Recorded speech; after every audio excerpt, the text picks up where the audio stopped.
नमस्कार, मी वैष्णवी. आपण पाहत Indian TV news. Indian TV न्यूजच्या बुलेटिन मध्ये आपले स्वागत आहे. चला तर नजर टाकवायच्या काही विशेष घडामोडींवर. राष्ट्रसंत तुकडोजी महाराज ड प्रभाग क्षेत्र कार्यालय कल्याण पूर्व येथील भारतरत्न डॉक्टर बाबासाहेब आंबेडकर ज्ञान केंद्र अंतर्गत डॉक्टर बाबासाहेब आंबेडकर यांच्या भव्य पूर्णाकृती पुतळ्याचे अनावरण खासदार डॉक्टर श्रीकांत शिंदे यांच्या विशेष प्रयत्नातून होत असलेल्या या कार्याचा शुभारंभ महाराष्ट्राचे लाडके मुख्यमंत्री एकनाथजी शिंदे यांच्या हस्ते करण्यात आला।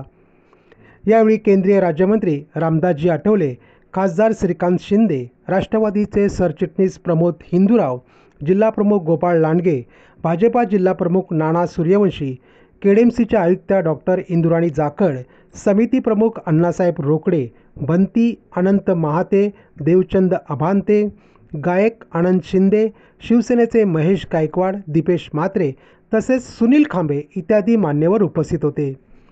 डॉक्टर बाबासाहेब आंबेडकरच्या पूर्ण आकृती पुतळ्याचे अनावरण प्रसंगी दुर्मिळ चित्र प्रदर्शन, 3D चित्र प्रदर्शन, ग्रंथालय, बाबासाहेब यांच्या जीवनपट उलगडून टाकणारा होलोग्राम आणि लाईट शो अशा गोष्टी या ठिकाणी उभारल्या गेल्या होत्या।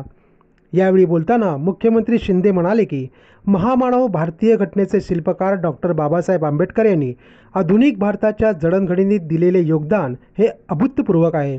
त्यांच्या कार्याचा, विचारांचा जगभर अभ्यास केला जातोय, हे एक अभिमानास्पद आहे, असे मुख्यमंत्री एकनाथजी शिंदे म्हणाले। तसेच कल्याणात या प्रसंगी निघालेली मिरवणूक, भव्य दिव्य रोषणाई, फटाक्यांची आतिषबाजी हे सर्व पाहता डॉक्टर बाबासाहेबांची जयंतीच खऱ्या अर्थाने साजरी होत आहे, अशी भावनाही मुख्यमंत्री शिंदे यांनी व्यक्त केली। व या भव्य दिव्य सोहळ्यासाठी मेहनत घेणारे खासदार डॉक्टर श्रीकांत शिंदे व त्यांचे सहकारी यांचे कौतुक केले। शेवटी बुद्धवंदना घेत कार्यक्रमाची सांगता करण्यात आली। कल्याण बोरोमध्ये डॉक्टर बाबासाहेब आंबेडकरांच्या भव्य दिवस स्मारकाचं जे उद्घाटन आहे, लोकार्पण सोहळा झालेला आहे। माननीय मुख्यमंत्री एकनाथ शिंदे यांनी त्या लोकार्पण सोहळा त्यांच्या हस्ते झालेला आहे आणि माननीय श्रीकांत शिंदे या भागाचे खासदार आहेत, त्यांच्या प्रयत्नातून 21 कोटी रुपये खर्च करून हे सुंदर असं स्मारक झालेलं आहे। बाबासाहेबांचा पुतळा भव्य दिव्य पुतळा आहे आणि स्मारक अत्यंत चांगलं झालेलं आहे। नंतरही कल्याणमध्ये एक मोठं स्मारक पुन्हा उभं राहणार आहे। मुख्यमंत्र्यांनी आश्वासन दिलेलं आहे, श्रीकांतने आश्वासन दिलेलं आहे। त्याप्रमाणे पुढच्या काही दिवसानंतर या ठिकाणी एक 4-5 एकर जागेवरती दुसरं एखादं भव्य दिव्य एखादं मोठं स्तूप आहे, त्या ठिकाणी मेडिसिन सेंटर आहे, लायब्ररी मोठी आहे, अशा पद्धतीचे एखादं स्मारक करण्याचा संकल्प श्रीकांत शिंदेंचा आहे आणि त्याला आमचा पूर्ण पाठिंबा आहे। त्यांना जे सहकार्य लागेल ते देण्याचा आम्ही प्रयत्न करणार।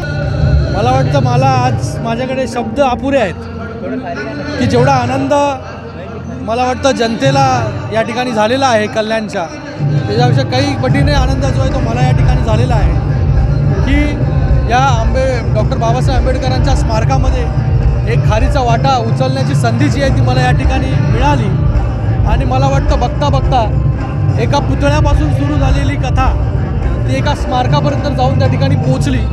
मी या ठिकाणी स्मारकाचे सगळे समितीचे सदस्य आहेत, अण्णा आहेत, त्यांच्या नेतृत्वाखाली सगळे समितीचे सदस्य जे या स्मारकासाठी गेले अनेक वर्ष आंदोलन करत होते, संघर्ष करत होते।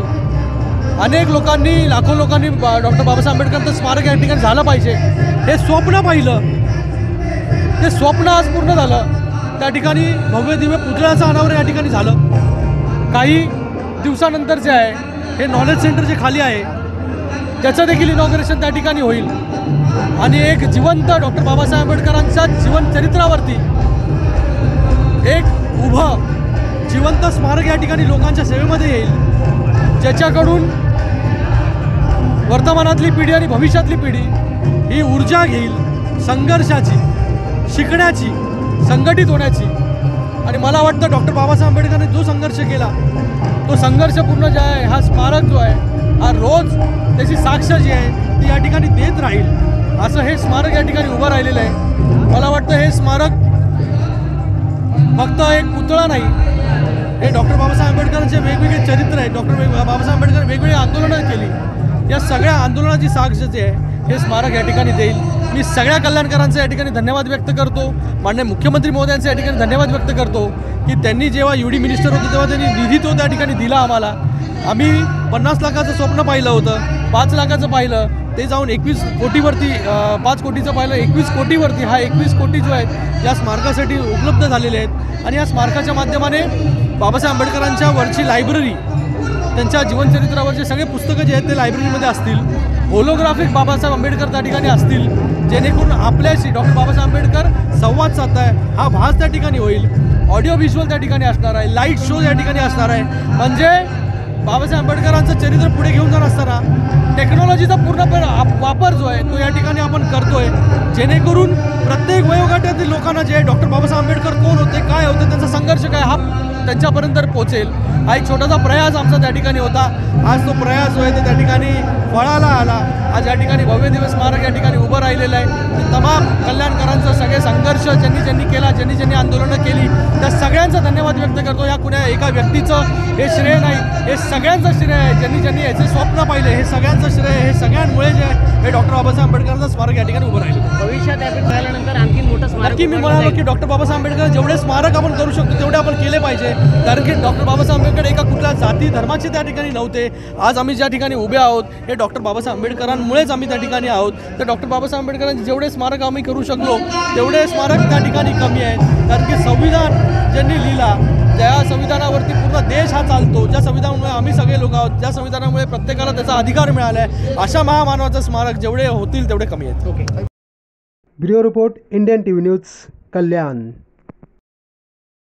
या होत्या इंडियन TV न्यूज. तुम्हाला आमच्याशी संपर्क साधायचा असल्यास स्क्रीनवर दिलेल्या क्रमांकाशी संपर्क साधू शकतात. 9320